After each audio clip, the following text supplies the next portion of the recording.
Chapter 4. Kyoshi cried a lot at the wake. He couldn't help it. His parents had died so suddenly that by the time he processed it and was ready to grieve, he was standing among black-clad adults who expected him to formally receive their condolences. Every pitying look, every "we're sorry for your loss," sent new tears welling up in his eyes. Incense stung his nose and soaked into his only suit. He hugged the framed photo of his parents and sobbed as quietly as he could. It's okay, buddy. The broad hand of Uncle Jiro fell on his shoulder.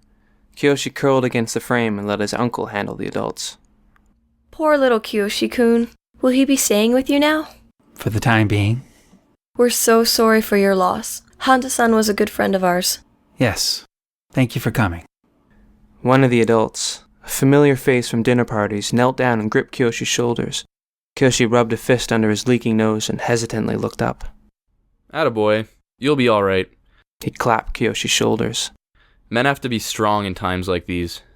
Kyoshi's bottom lip trembled so fiercely that he had to bite it. Tears continued to roll down his face. Your father was telling me you're the best on your archery team. Said you have a real chance at taking the prize in the junior high nationals. Kyoshi sniffed loudly. He didn't want to talk about this stupid archery team. He wanted to bury his head in a pillow and cry in private. Uncle Jiro put an arm around him, allowing Kyoshi the privacy of an arm at least. Kyoshi buried his face in his uncle's jacket. Thank you for coming. Uncle Jiro bowed at the man. We appreciate it. The man sighed and stood. You're good to take him in, Jiro-san, he said quietly. Still can't find that ungrateful daughter of theirs? Uncle Jiro gently rested a hand on Kyoshi's head to cover Kyoshi's free ear. We don't have a reliable address, he answered under his breath. Last few correspondences were postcards from different countries. No phone number either. The man shook his head. What a disgrace. What kind of girl drops out of touch with her family like that? Missing your own parents' funeral? This isn't the time. Hajime told me how demanding your job is. You shouldn't have to take him in when he has an adult sister. Please. I'm happy to take Kyoshi until we get back in contact with her. Kyoshi could hear them, but he didn't care. He barely knew his sister. She was the teenager who used to live in the other bedroom, a smiling girl who gave him candy when he was in elementary school. He used to fall asleep to the sounds of her fighting with his parents. After she left, she was just a series of letters and strange souvenirs, polite and impersonal. Over the last year, she transformed into nothing but a sigh on her parents' lips as they bemoaned her falling out of touch. Hang in there, Kyoshi-kun. The man left, allowing another adult woman to approach them in his place. I'm so sorry for your loss, she said quietly. She bent slightly to be Kyoshi's height. How's archery, Kyoshi? When my grandfather died, being in a sports club really helped me cope. Kyoshi sobbed again.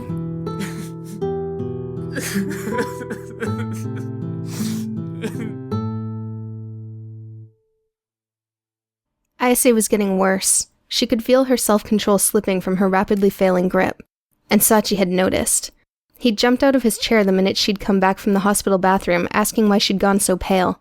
No matter how much he pleaded for an answer, she didn't mention Kadoyuki. She needed time to process what had happened in that bathroom, and Kadoyuki had begged her to be silent. Ayase complied because she had no better ideas. She didn't sleep that night. Her dreams of the foreigner thug were getting worse. Now she saw him glaring down at her every time she closed her eyes. She'd never actually seen him in person, but he matched all of the descriptions. There were new details now, like his dirty blonde buzz and angry hazel eyes. There were more strangers by his side, some of them foreign. She was locked up somewhere, powerless under their collective gaze, and every time she tried to block out the image and fall asleep, the thug would grab her and shake her violently until she shot up in bed. After the 7th or 8th time, Ayase gave up on trying to sleep. She curled up with a book and tried to read through the blurred haze of her tears. She was so sleep-deprived that she passed out on her desk in homeroom. Mercifully, she was granted a reprieve from the nightmares that day. When she finally awoke to Sachi's gentle nudging, she realized in shock that she had literally slept through every one of her classes. The students were shuffling out of the room after the final bell. Hey. Sachi pulled up a chair as he rested an onigiri and a bottle of tea on her desk. He sat down and gently smiled. You slept through lunch. You should probably eat something. Ayase groggily sat up. She blinked at him several times, waiting for his questions and unhelpful reassurances, but he just smiled, silent, and pushed the food toward her. For the first time in a long while, she felt a whisper of genuine relief. She unscrewed the cap on the tea and took several long sips. That made her realize how hungry she was, so she unwrapped the plastic around the onigiri and crammed it into her mouth with little ceremony. Sachi? Ayase looked up, a few grains of rice spilling down her chin. Kyoshi stood in the open doorway to their homeroom, his half-hidden eyes wide with surprise. Whoa. He commented. Are you okay? Ayase blushed and looked down as she wiped her mouth. Sachi brushed Kyoshi off with a gesture. She's just had a hard day. I'll call you later, man. Kyoshi paused a moment, then dug his hand into his book bag as he walked toward them. He pulled free with a handful of long, tube-like candies in brightly colored wrappers and placed them on her desk. Here. He said. Ranger cannons. Ever had one of these? They're really chewy. He scratched the back of his head. Maybe it's stupid, but when I'm having a bad day, these things take so much effort to chew that I can usually forget my problems for a few minutes. Ayase stared at the candy. Sachi lifted one up and squinted at it. Daisuke Cherry. He read. Is that supposed to be a flavor? You never saw Space Lightning Rangers when you were a kid, Sachi? Daisuke's the red one. You know, cherry. A little more of the tension in Ayase's chest released its death grip. She cleared her throat and forced a polite nod. Thank you, Kyoshi. He smiled at her. For a moment, she couldn't help but notice that Kyoshi was really handsome. But then she remembered his body crammed between her legs in a locker behind a drug deal, and she immediately sank into discomfort again. Kyoshi left Ayase and Sachi to the quiet of their empty classroom. After Ayase finished eating, Sachi took one of her hands in both of his. Ayase, He said quietly. will you come with me today? I think I know someone who can help you. Surprised, Ayase pulled her hand back. Help me? She repeated. She couldn't imagine how Sachi could even fathom her problems. Sachi sighed. I don't know if you were going through something before all that stuff at Blue Light, and maybe the police and the hospital made it worse, or maybe something happened to you that night that you're not telling me about. I don't know. I do know that whatever you're going through, you don't want to talk to me about it. And that's okay. I can respect that. He lowered his voice, which seemed pointless in the empty room. But it looks like it's making you sick. You do know that you need help, right? From somebody. Help from somebody. Ayase's stomach clenched. She didn't even know what she was running from. She didn't know who that foreigner from the club was, or what he would do if he got his hands on her, or whether or not he was working with the police, or if that had anything to do with... help. Help me. Ayase's head whipped around to the desks at the back of the class. They were empty, of course. What's wrong? Sachi asked, following her gaze. She swallowed. That guy who sits in the back, she murmured, trying to sound calm. Kaduyuki Yoshimoto. Was he in class today? Something changed in Sachi's eyes. Wait, He said. Kado? Do you know him? I was just curious, she said to try and alleviate any suspicion, but she knew how ridiculous it sounded at that point. Sachi paused a moment. Now that I think of it, no. I don't think he was here. He carefully rested a hand on top of hers. Why? She pulled her hand free. Why wouldn't he stop touching her? She wasn't being subtle every time she snatched her hand back. I don't know him, she said. She looked away. You call him Kato? Are you guys friends? Sachi suddenly scraped his chair back. The sound was so loud in the quiet that Ayase jumped. We're not getting anywhere like this, He said, clearly frustrated. Are you trying to distract me from your problems just because everyone knows Kato has issues? It's not gonna work, Ayase. His frustration stoked her own. I didn't ask for your opinion, she said lowly, her voice very nearly a hiss. I deal with my own problems. It's not any of your business, no matter how hard you try to make it yours. Sachi froze. After a moment, he visibly deflated. He slowly stood. You're right. He murmured. I'm sorry. It was the fastest argument Ayase had ever won. She didn't know how to respond to that. He didn't even deny it. Sachi took a deep breath. Ayase, He said, his dark eyes settling on her. if you want me to leave you alone, I will. I promise I will. But if whatever you're going through is too big for you to handle alone, He settled his hand on the desk, pointedly not touching her. then please come with me today. If I can't help you, maybe somebody else can. Ayase swallowed. She hadn't expected to find herself with the opportunity to directly sever things with Sachi. Did he mean that? Was he really giving her an out to his bizarre attention and possibly friendship? Accepting Sachi's invitation to Blue Light had started this entire mess. He'd constantly poked and prodded his way into her business even as she tried to brush him off. Few people had ever gotten as close to her personal life as Sachi. Considering she'd only known him for a few days, it spoke volumes of his determination and how bad she was at deflecting it. Not having him following her around would be a relief. She wasn't in a state to fend him off anymore. He might figure out her secret if things continued. And since he was the only person who'd bother inviting her out over and over, ending things with him would put her at a safe distance from Kyoshi and Joe as well. It would give her her privacy back. She would be allowed to face her problems alone, as she'd always done. Ayase opened her mouth. I'll go with you, she said. God damn it! Ayase winced. Her brain silently lectured her mouth for being stupid. The tension melted out of Sachi's face. He bent to retrieve their book bags and handed her hers. She reluctantly accepted. Come on, Sachi said quietly. we'll take the subway. Ayase lurched to her feet. She was under too much stress. She wasn't thinking clearly. First falling down the stairs, then the nightmares, and now this. She desperately needed a proper night's sleep or she was going to screw things up beyond repair. Ugh. She was sure Sachi couldn't help her, but she also didn't have any other ideas. She just prayed this wasn't going to make things worse. Where are we going, anyway? She murmured. Sachi slung his bag over his shoulder. To confession. He answered evenly. Joe puffed on his umpteenth cigarette. He always found pacing helped him focus when he needed to think, but his dorm room was too small. He was pacing so fast and turning so often that he was starting to get dizzy. He ground out his cigarette on the overflowing ashtray. He coughed, his eyes watering in the cloud of smoke he had formed in the room. He opened the sticking slide window with a few harsh tugs and stuck his head into the twilight outside, breathing in the cleaner air. Hey, over here. Joe grimaced. Mitsuko. Damn her. She knew what she was doing. Joe had definitely been distracted by her feminine wiles and killer body, but she'd also gotten a hand with long nails into his pocket without him noticing. And she'd robbed him in blue light without him seeing her at all.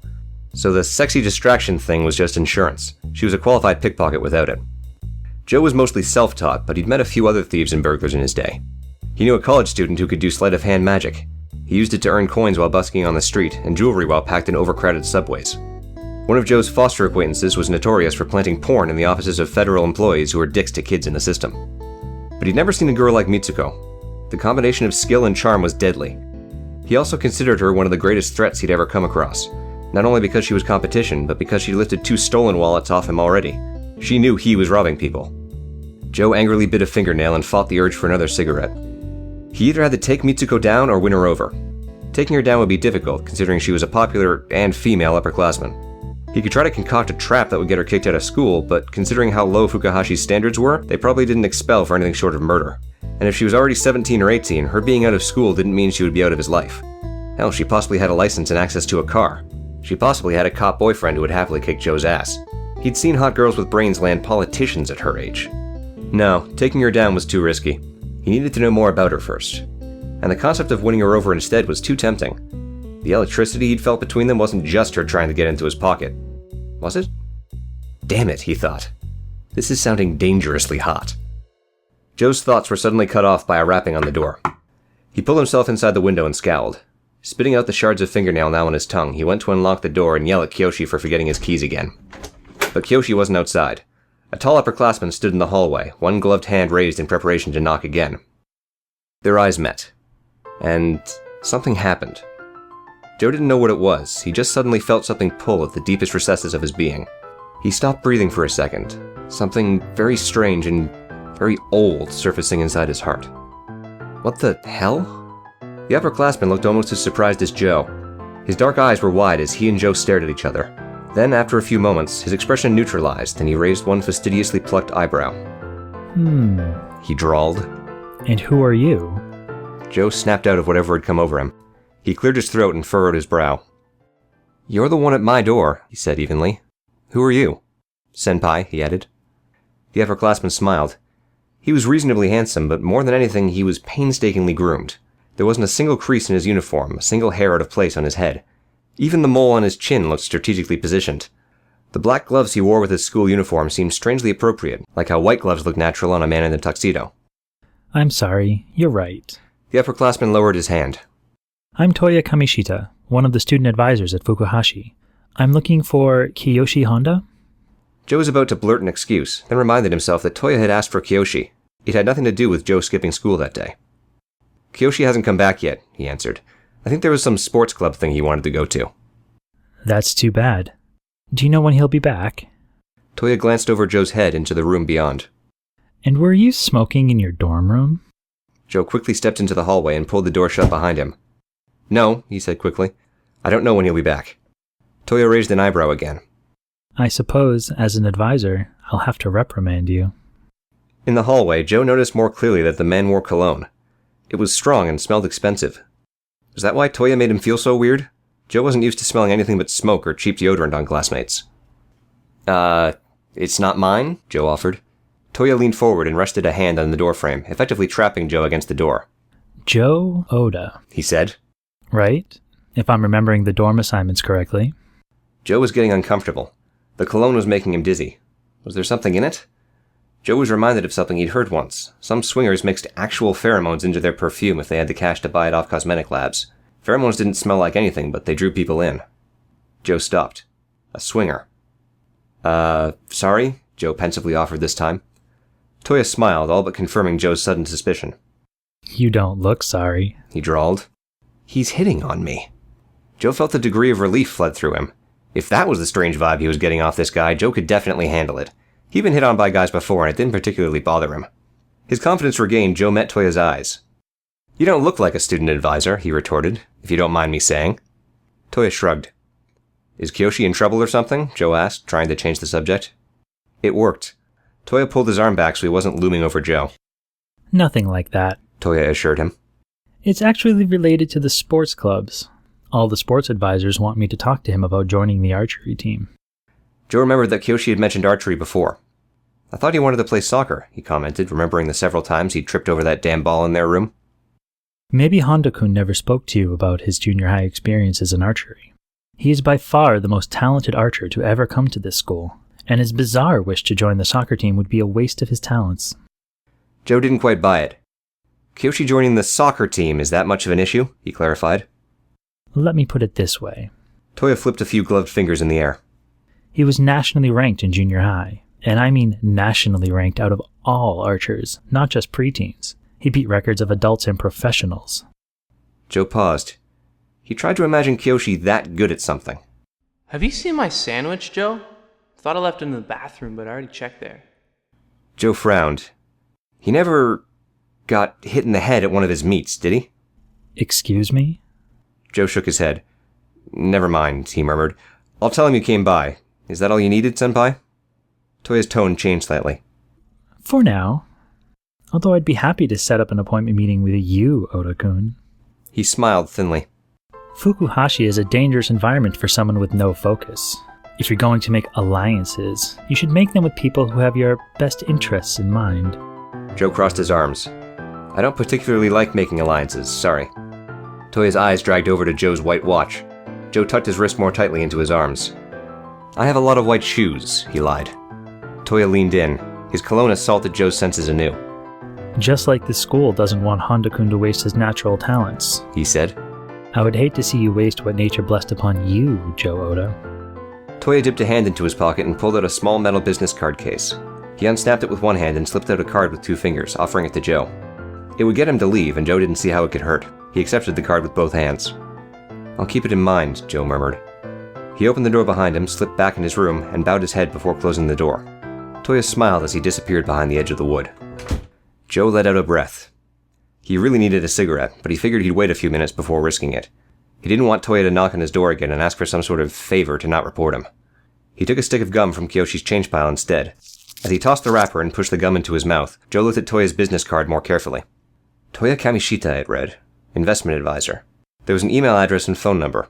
Based on the glossy finish and the corporate logo, Joe figured that Toya had a pretty lucrative business advising outside of school. Which made it strange for him to be wasting his free time at a slum like Fukuhashi, but whatever. Schools were always desperate for poster boys. The administrators were probably making it worth his while somehow. Ugh, the gum tasted like grape-flavored puke. Joe spit it out in the trash. He was about to toss the card behind it when he suddenly noticed the name of the business printed on the card. Kamishita Holdings. Joe raised his eyebrows, suddenly much more interested. Sharing a last name with a holding company only meant one thing. After a moment of deliberation, he placed the card in his sock drawer next to some of his loose cash.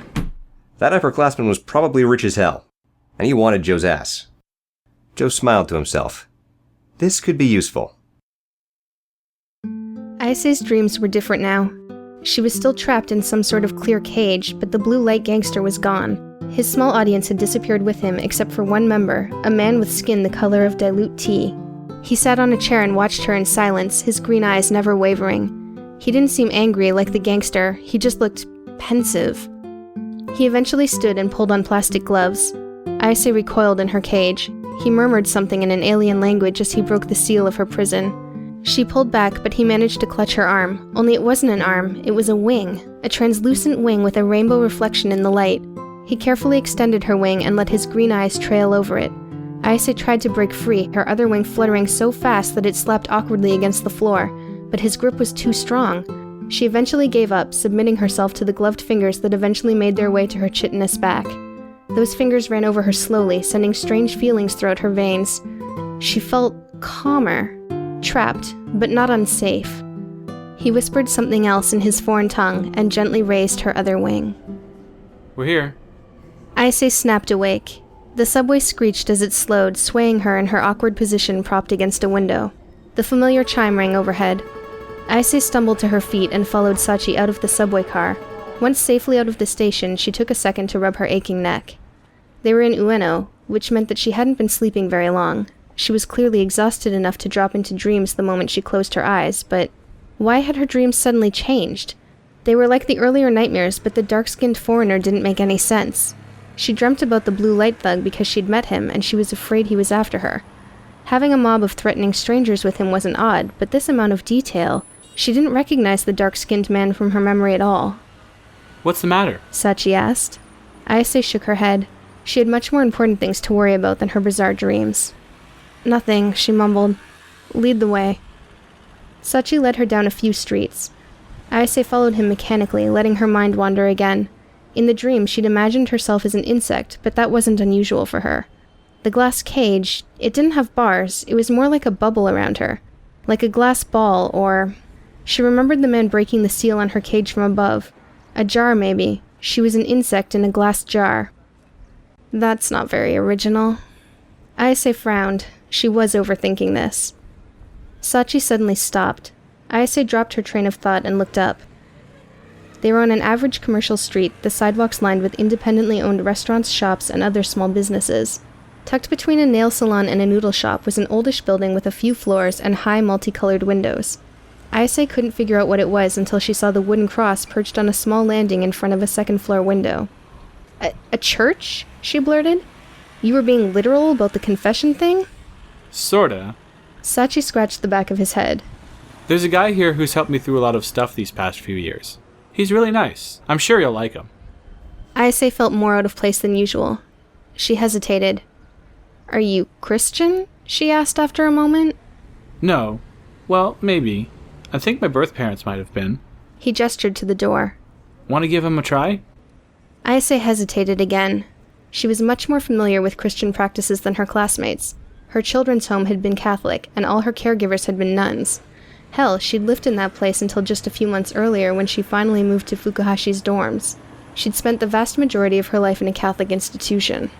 But that was the problem. She remembered how seriously those nuns took their religion. She was constantly told at her home that it wasn't pushing any religious doctrine, and yet she was yelled at for eating before grace or forgetting the hymns during choir. Ayase rarely committed to anything for obvious reasons, and religion was no different.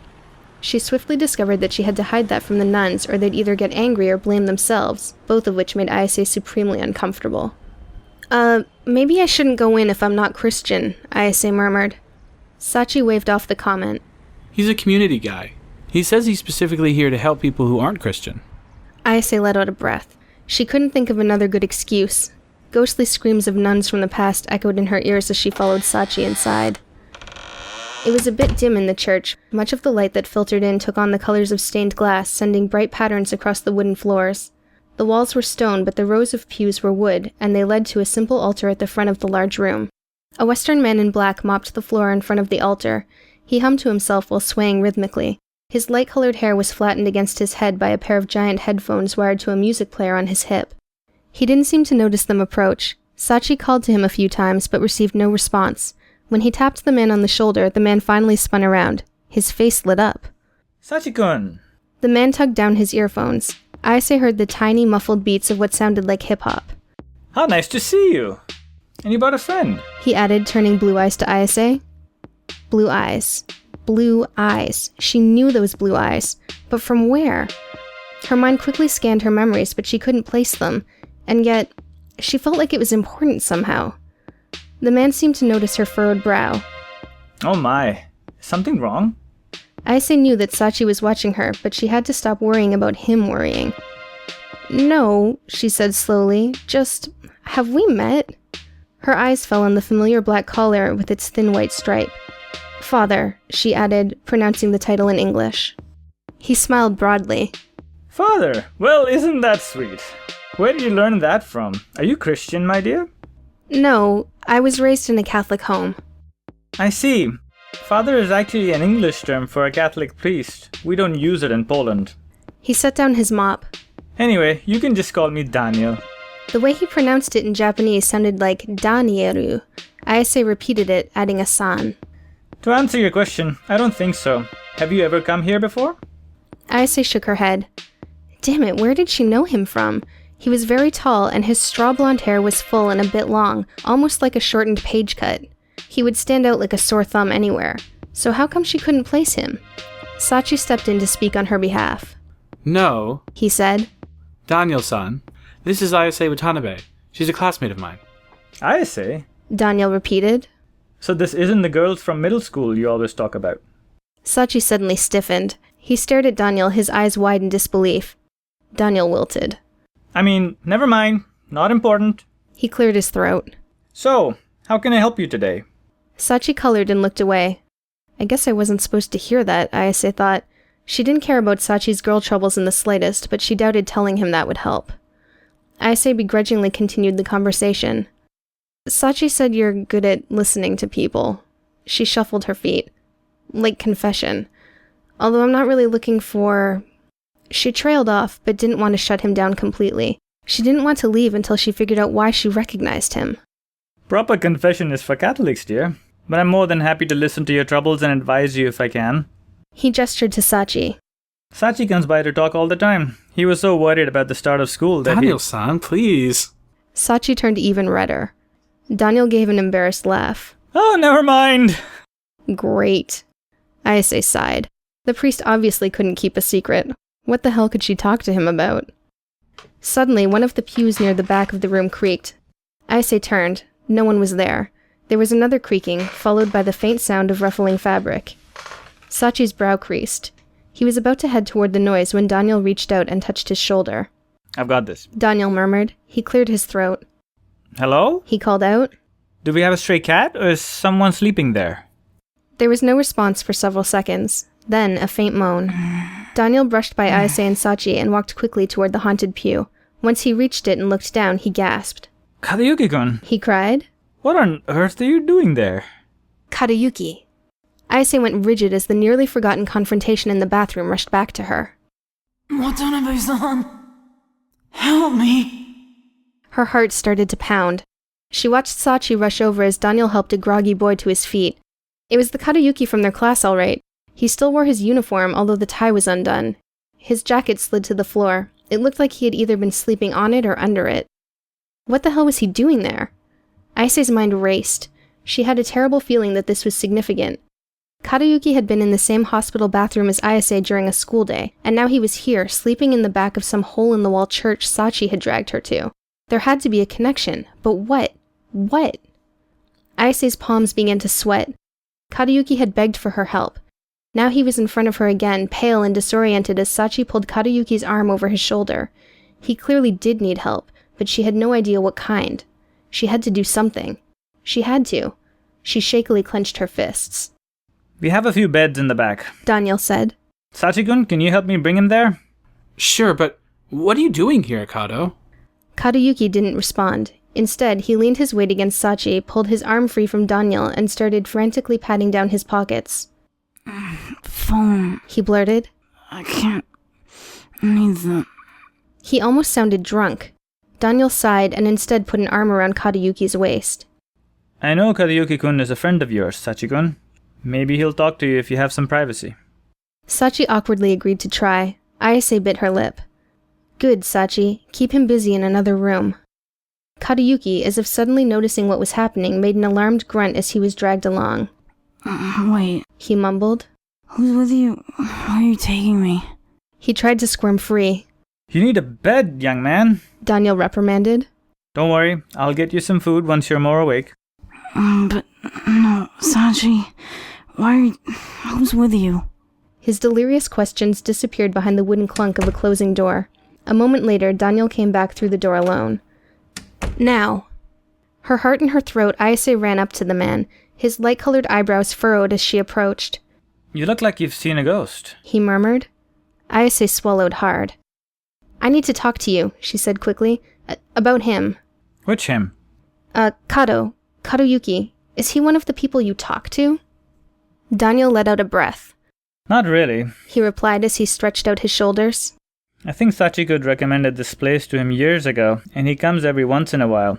But not to talk, no matter how much we offer. He usually just comes to pray. Pray? Is he a friend of yours? Ayase paused.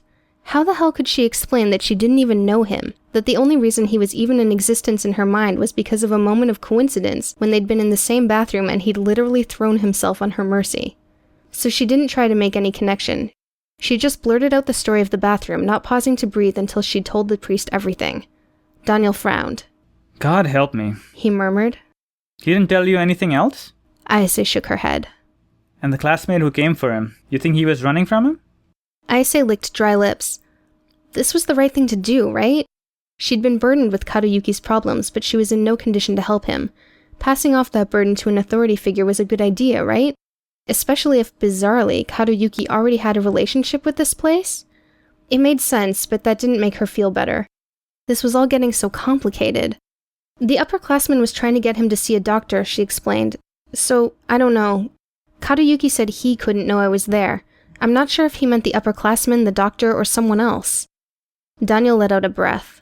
Well, it could be drugs, I'm afraid. This sort of behavior from someone your age implies substance abuse, especially if he was in the hospital and someone was trying to get him medical help. He crossed his arms and thoughtfully tapped his chin. You say you think you recognize the voice of the upperclassman. Do you know his name? Maybe we should ask Kadoyuki-kun about him directly. As Daniel tapped his jaw with those long fingers, his blue eyes slanted to the right while he contemplated. Ayase suddenly recognized him. Those blue eyes, watching her and contemplating. He was from her dream. He'd been one of the strangers watching her in her dream. Ayase's blood ran cold. Her mouth opened, but no sound came out. Those blue eyes slanted back to her. Do you... Daniel blinked. Ayase-kun? He asked, clearly confused by her sudden expression. Ayase couldn't breathe. The series of dreams from the night before rushed back at her. The thug from Blue Light and his small audience watching her in her prison. One of them was the tea-colored man she would dream about later. There was a woman or two, both Japanese, but there was one other foreigner, tall and blonde with those bright blue eyes. Ayase was sure she'd never met him before, which meant she'd dreamt this man before she'd met him. And those dreams had showed her in no uncertain terms that he was someone who would lock her away. Ayase shakily took a step back. She felt the world closing in on her. Daniel's expression went very serious. Ayase-kun? She barely heard over the rush in her ears. You just went white as a sheet. And she'd just told him Kadoyuki's secret, when Kadoyuki himself had always turned down this church's offer for guidance. The room swayed before her eyes. When Daniel reached his hand out to her, something in Ayase snapped. Run! She turned on her heels and bolted out of the church, never looking back. Ayase-kun! She let the wooden door slam behind her as she flew down the sidewalk. She didn't remember how Sachi had gotten her there. She ran down a few sidewalks panting, her eyes crazily hunting for a subway sign. She came across the station so suddenly that she rammed full force into someone who was exiting. Ow! The girl muttered, gripping her nose. Watch where you're going! Ayase scrambled to her feet, her mind narrowing in on her survival. She swiped her rail pass at the turnstile and barely made it through the subway doors before they shut with an airy choom behind her. She stood in the middle of the car panting and felt sweat slowly drip down her temple. The subway started with a lurch and she stumbled to stay standing. She swallowed hard and squeezed shut her eyes. What was going on? What was going on? Watanabe-san, help me. Her teeth dug into her lower lip. And what the hell had she done? Excuse me? Came a voice from one of the benches. Miss, you're bleeding. Ayase blearily looked down. Her knees, barely visible under the edge of her uniform skirt, were scuffed and red from her tumble on the sidewalk. A single drop of blood had rolled down her leg to stain a bright blotch on her knee sock. Ayase dropped onto a bench, buried her face in her hands, and started to cry. Joe showed up to homeroom the next day. He still needed time to think, and what better time to daydream than during his joke of a school day? He decided to sit through all his classes, pointedly not skipping fourth period for the cafeteria, and mentally settle on his next plan of action. It wasn't until second period that he noticed a quarter of his class was missing. It wasn't until fourth period that he noticed Sachi slumped at his desk, looking anxious and depressed. And it wasn't until lunch that Joe figured out why. Ayase was skipping. So was Sachi's weirdo friend Kato, but that wasn't unusual. Joe sighed. He didn't want to open a can of worms, but watching Sachi pine away in his seat was irritating. Besides, he'd barely spoken to Sachi since the day of the motorcycle outside. They were due to share a few words. Bracing himself, Joe brought his lunch to Sachi's desk and forced a sarcastic smile. "Girl trouble?" Sachi snapped out of some haze and looked up. "Huh?" he blurted. "Ayase, she's not here and you look worried." Joe pulled up a chair. "I just figured." Sachi stared at Joe, some train of thought dancing through his eyes. He lowered his eyebrows. "You haven't been answering my calls," Sachi said thinly. "I hope you at least got the messages I sent with Kyoshi." Joe nodded. "Yeah, the big guy from Blue Light is in police custody or something, right?" Joe had only gotten the message that morning, but honestly, joining Byakko had already pushed the concern pretty far out of his mind. "Thanks for letting me know." Sachi frowned. He opened his mouth to say something, then closed it and looked away. Joe figured he would offer an excuse. "I wasn't really worried," he lied, "but I'm glad you followed up." Sachi didn't seem to like that response. Letting out a breath, he stood. "I have to check on her," he murmured. "See ya." Joe poked a straw into his pouch of jellied supplement. "Ayase? What, is she sick?" "I don't know. She barricaded herself in her room and she won't come out." That actually surprised Joe a little. "Barricaded?" he repeated. "Why?" Sachi ran a hand through his spiked hair. I brought her somewhere yesterday and she got really upset. She won't tell me why, and she won't open her door." He slung his bag over his shoulder. "I haven't checked on her since this morning, so I want to see if she's willing to talk now." Joe raised an eyebrow. Sachi," he said carefully. "Maybe you should take the hint." Sachi turned to him. "What?" Joe sucked on his straw. This was getting dangerously close to daddy territory again, but Sachi was still a novice at dealing with women, and he was an incredibly slow learner. Somebody had to take his hand now and again. "Talking isn't the answer to everything," Joe murmured around his straw. "Sometimes people just need their space. Where did you take her anyway? To some make-out point?" Sachi's eyes widened. "What are you talking about?" "You remember what I told you in Blue Light, right? That sometimes girls blow off guys they don't know well because they don't feel safe?" Joe slurped his jelly. "You probably came on too strong. Just leave her alone." Sachi didn't move for a few seconds, his mouth open and his eyes locked on Joe. Then anger twisted his normally sweet features. "I already told you," he snapped. "I'm not trying to sleep with her." Sachi said the last line too loudly. A few students nearby snickered, which seemed to make Sachi even angrier. "Forget it," Sachi snarled. "Maybe you've never gotten close to a girl without ulterior motives, but not every guy in the world is you, Joe." Joe felt the defensive anger bubble up inside him. That was nasty, not just for Sachi either. He slammed his empty juice packet on the desk. "First of all," Joe hissed, "you don't know me, because if you did, you'd know that's not fucking true. Second of all, it doesn't matter what your intentions are. She's still a girl who wants her space, and you're still a guy who won't respect that. How the hell is she supposed to know you're not trying to nail her? And you're constantly in her face even when she makes it really clear that she doesn't like it." He scoffed. "If I were her, I would have put a restraining order on your ass a long time ago." Sachi was shocked into silence. He closed his mouth and looked down for a long moment. Then, slowly, he rested his bag back upon the desk. "I never thought of it like that," he said quietly.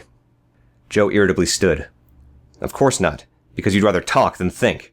For someone who acts so damn chummy all the time, you've got a lot to learn about people." Joe scraped back his chair and went back to his own desk. After dropping into his seat, he unwrapped his meal bar and bit into it angrily. He didn't care what Sachi did next. He was seriously done trying to help that guy, but he did notice Sachi sit back down. Apparently abandoning his plan to check on Ayase again, Sachi instead dropped his arms onto his desk and buried his face in them. Joe was pissed for the rest of the school day.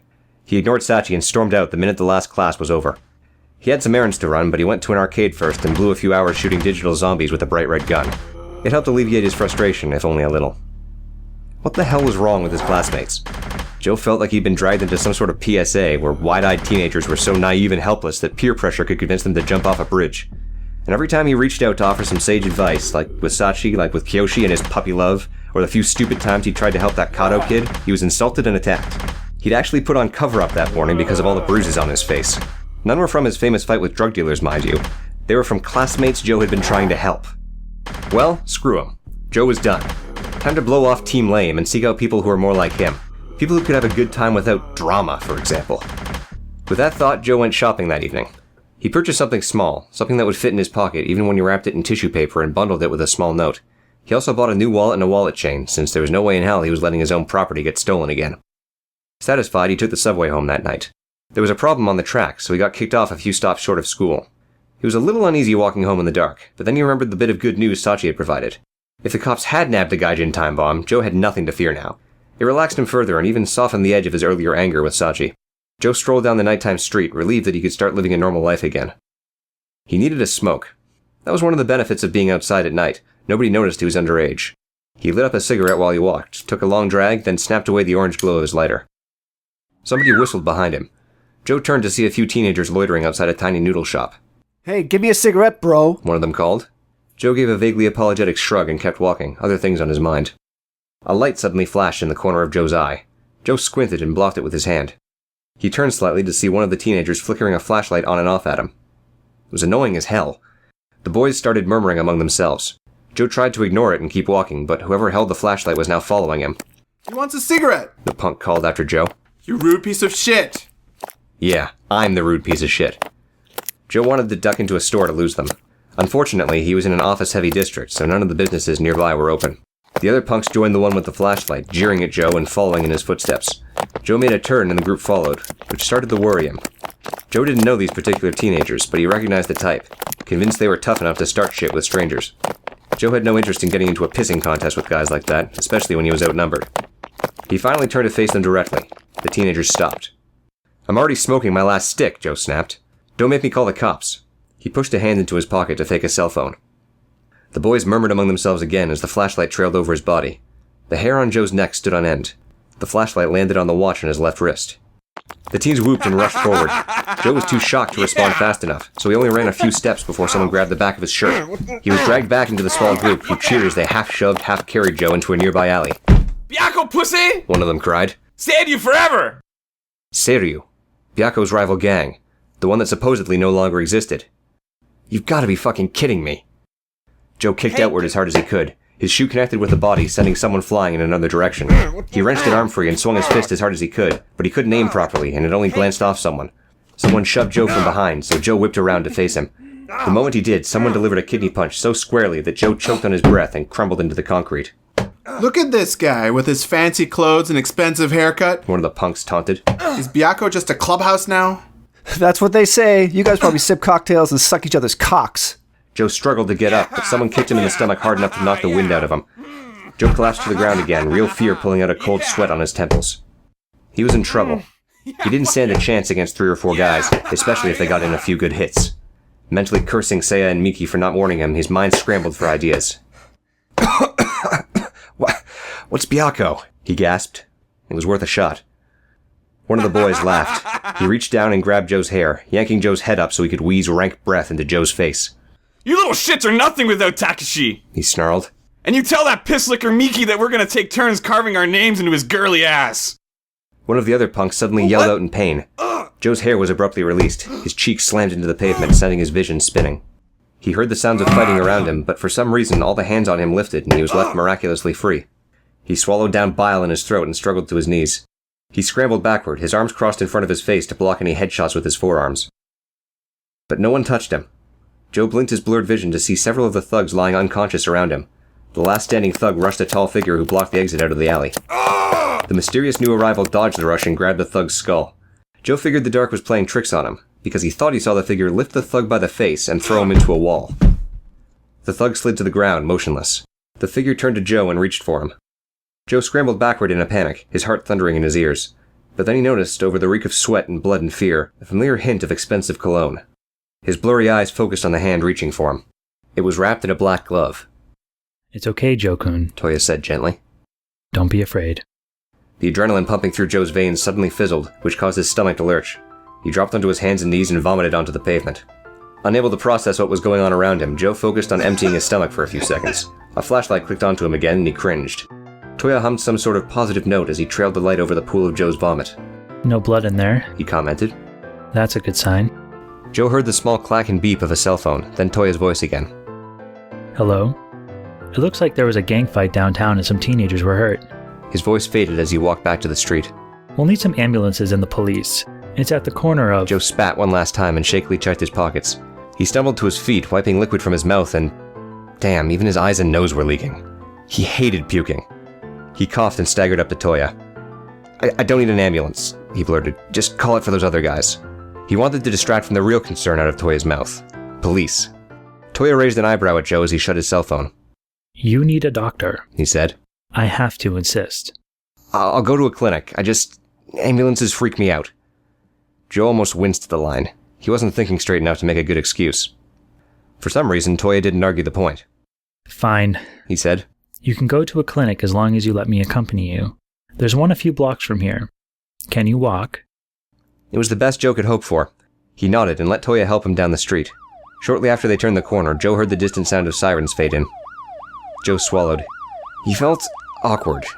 His knees were scraped up, but his legs were otherwise fine, so he didn't strictly need Toya's support.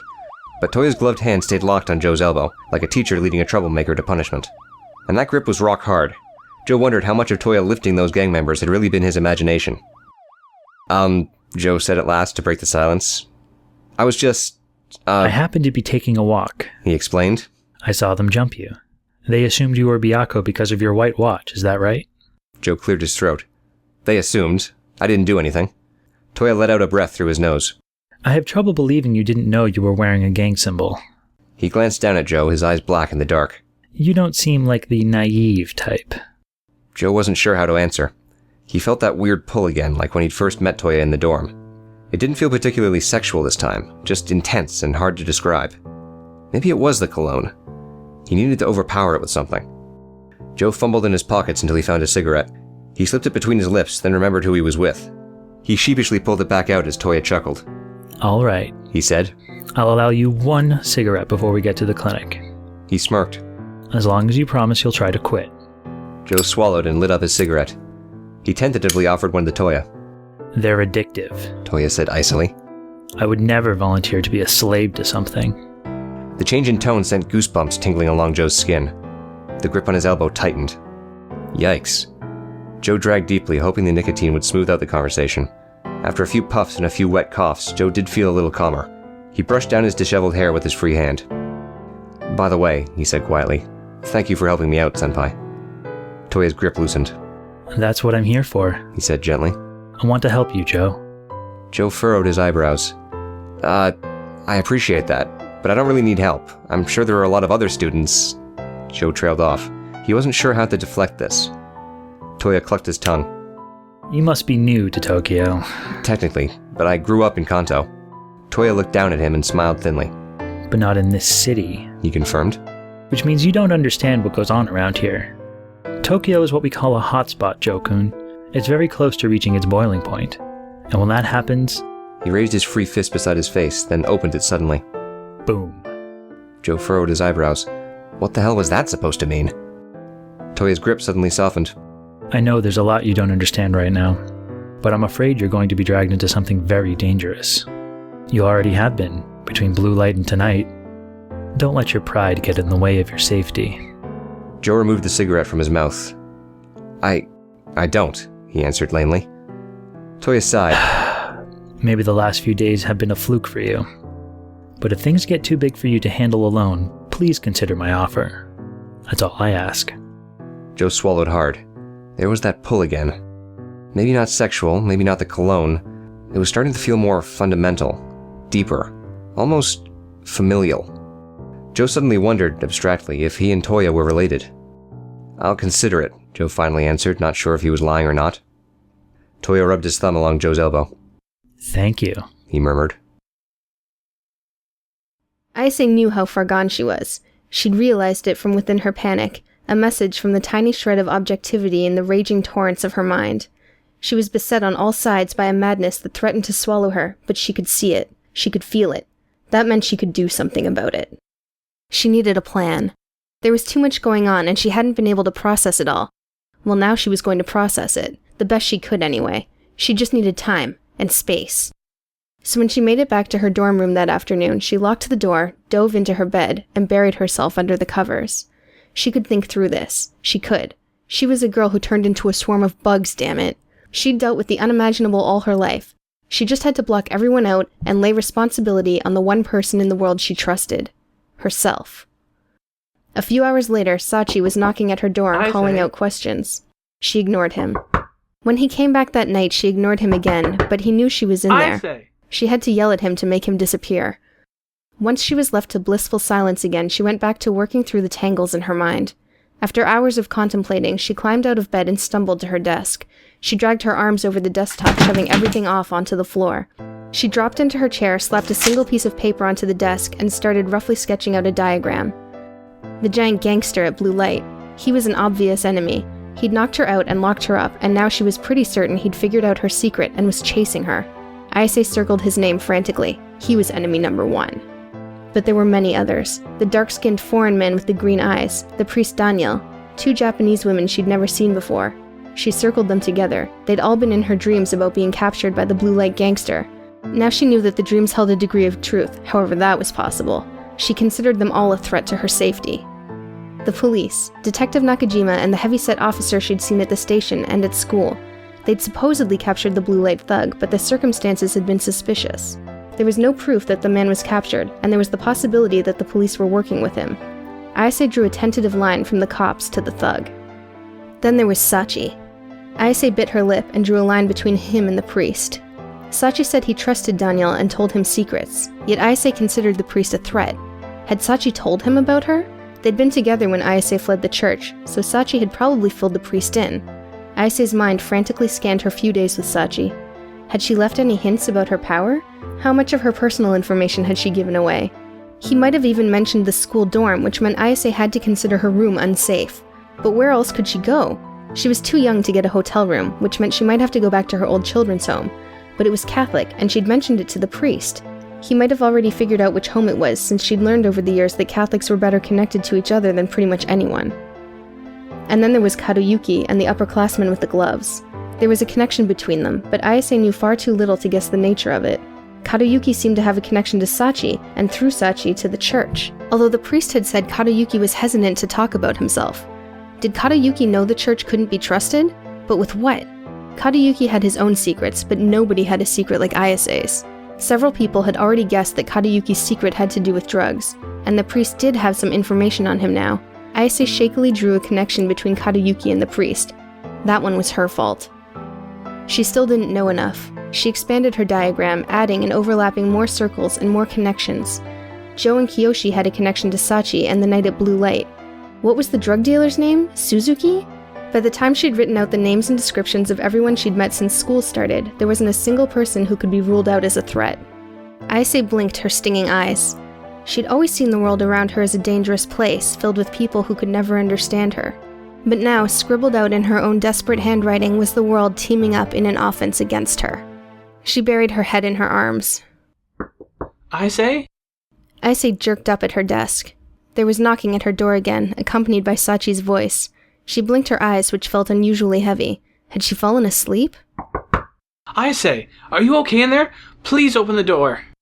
Ayase rubbed her eyes and looked at her bedside clock.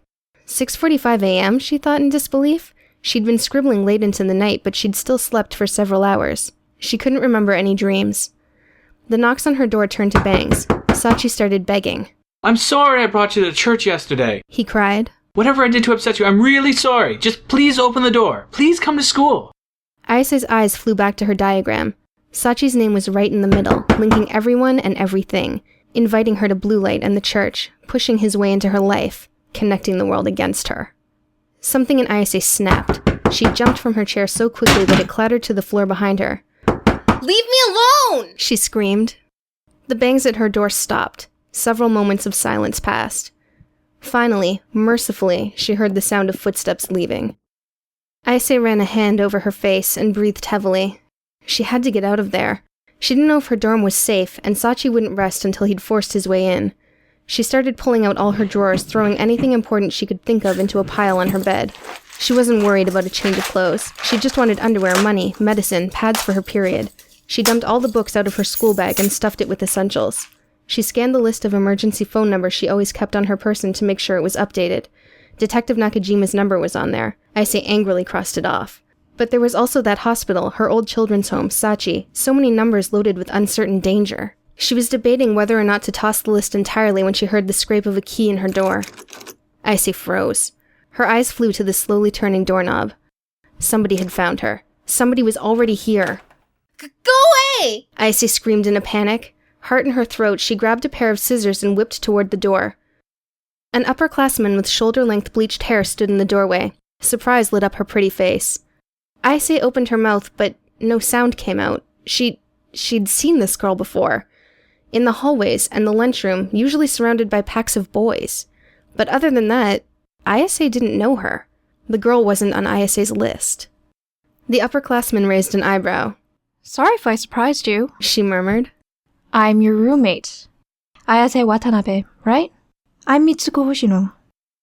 Ayase had forgotten she had a roommate. All the muscles in her body began to unclench. Slowly, carefully, she lowered her raised scissors.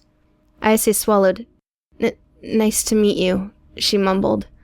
To her surprise, Mitsuko laughed. The older girl walked into the room and closed the door behind her. You seem jumpy, she commented. Too much caffeine? Or is it that boy with spiked hair? Ayase tightened again. Mitsuko walked to their small dresser, opened one of the drawers reserved for her, and beckoned to the door. I saw him from the other end of the hall. Persistent much? I heard you tell him off, though. Actually, I'm pretty sure the whole floor did. Ayase's hands began to tremble. She rested the scissors back on her desk. Her eyes fell to the mess on the floor, all the things she'd shoved off the desktop, all the crumbled-up diagrams she'd written during her hysteria the night before. She suddenly felt very lost in her own space. Mitsuko rummaged through her drawer. You're first year, right? Good for you. Some of the guys here are really pushy. They don't hear no the first few times, if you know what I mean.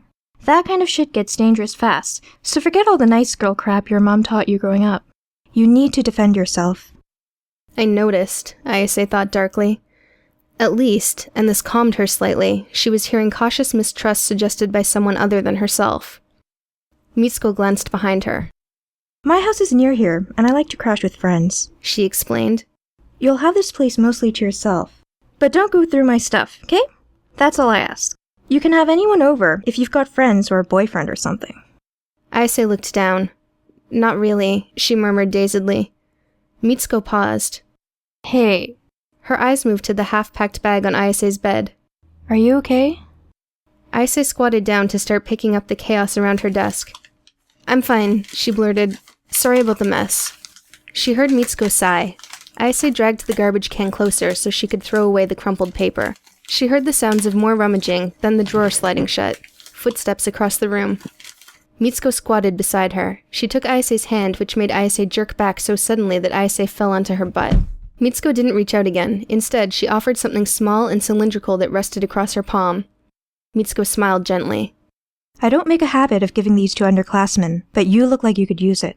Just don't tell anyone it came from me, okay?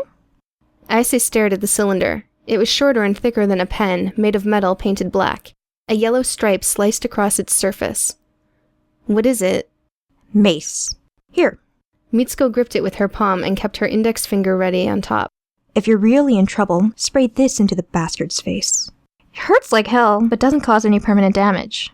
Sometimes, just brandishing it is enough to get someone to back off, so don't actually use it, unless you really need to. Ayase was at a loss for words. She knew what mace was, she'd just never seen it before. Where would you get something like that? She asked absently. That's not important. What is important is that we Fukuhashi girls look out for each other. Mitsuko put the mace on the floor in front of Ayase and gently clapped her on the shoulder. Hang in there, kid. A cell phone went off in Mitsuko's skirt pocket. She dug it out as she rose to her feet and headed for the closet. What? Yeah, I'm coming. No, just trying to be a good senpai. No, not like that. Mitsuko pulled a spring coat off its hanger, the only item of hers in the closet. She shrugged it on. Ayase stared at the mace in front of her. When she looked up again, Mitsuko was halfway out the door, the cell phone balanced on her shoulder. She winked. Then she was gone and the door was closed. The keyhole clicked as Mitsuko locked the door. Ayase spent several long minutes slumped on the tatami mat. Her overnight frenzy and her anger from that morning had finally dwindled down, leaving her both anxious and eerily calm. She felt like she sat on the edge of a cliff, a familiar, precarious position she'd held for most of her life. She was closer to the edge than ever, but now, strangely, she realized she had two options. She could either stay there, or she could jump. She'd never considered the second one. Ayase had spent her entire life hyper-aware of how close she was to disaster. She fought to maintain her safety, but how long could she really last? She could do everything possible to plant herself, but something could still come along and push her. There was too much working against her. She could cling harder than ever before, or she could take ownership of that fall and initiate it herself. Stay or jump. Stay or jump. Ayase suddenly was tired of waiting for catastrophe. She was going to one-up it for once. In a determined sort of haze, she snapped up the mace and shoved it in her pocket. Then she pushed herself to her feet and finished packing her bag. When she left her dorm room and locked it behind her, she wrote off everything inside, assuming she'd never see the place again. She remembered the subway stop that led to the church. Once she arrived, she took plenty of wrong turns, but she eventually found the building tucked innocuously between businesses. She stood in front of the door, her heart hard. This was it. The new pathway that had opened into her doom. She didn't know what awaited her inside, but she was ready to face it. She was done waiting for her enemies to attack from behind. She shoved open the door. The pews were empty again, displaying random patches of dust that lit up in the patterns from the mosaic windows. Daniel sat on the altar stage, one leg crossed over the other and a sandwich in his hands. He looked up and smiled. Ayase-kun! He called. Are you feeling better now? No turning back. Ayase threw the door shut behind her and ran up the walkway between the pews. She stopped a safe distance from him, dropped her bag to the floor, and planted her feet. "Who are you?" she demanded. Daniel frowned. He put down his breakfast. What do you mean? He asked. My name is Daniel Osmic. I'm an ordained Catholic priest, and I'm in charge of this place. That's not what I mean. Ayase clenched her fists. Who are you really? How do you know that giant foreign man who protects drug dealers in blue light? Daniel's eyes widened. Who? The one who got caught by the police at Fukuhashi High School. Ayase's mind flew back to that afternoon in the police department. One memory stood out.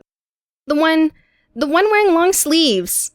Realization suddenly dawned on Daniel's face. Ayase stopped breathing as Daniel paused, looking away, and carefully cleared his throat. I can explain. Terror seized Ayase's heart. Her predictions, her paranoia were proving true before her eyes. She was over the cliff edge and hurtling to her doom. No turning back. One heartbeat thudded in Ayase's ears, then she yanked the mace out of her pocket and rushed the priest. Daniel jumped to his feet and held his hands up defensively. What is that? Dear God! Ayase gripped the mace as she'd been shown and shoved it mere centimeters from Daniel's eyes. What do you know about me? She cried. What did he tell you? Daniel pushed back as far as he could against the altar, but Ayase pushed closer in. He frantically shook his head. What do you mean, Ayase-kun? Please calm down. About the insects! What do you know about the insects? Surprise lit up Daniel's face. Insects? He repeated. You don't mean... His eyes suddenly widened at something beyond her shoulder. Ayase heard the pounding footsteps too late. Giant arms jammed under her own and headlocked her, sending the mace to hit the wooden floor with a thunk. She was jerked back hard. Her shoes lost their footing and dragged against the floor. Daniel spluttered a call for reason as Ayase struggled against her captor. The giant arms felt terrifyingly familiar. Adrenaline and panic searing through her veins, she jerked her chin up to see above her. Hazel eyes met her own. Arms from the club, hazel eyes from her dream, the world stopped. Those foreign eyes narrowed. The bug girl! The thug barked. Ayase screamed, and screamed, and screamed, and screamed.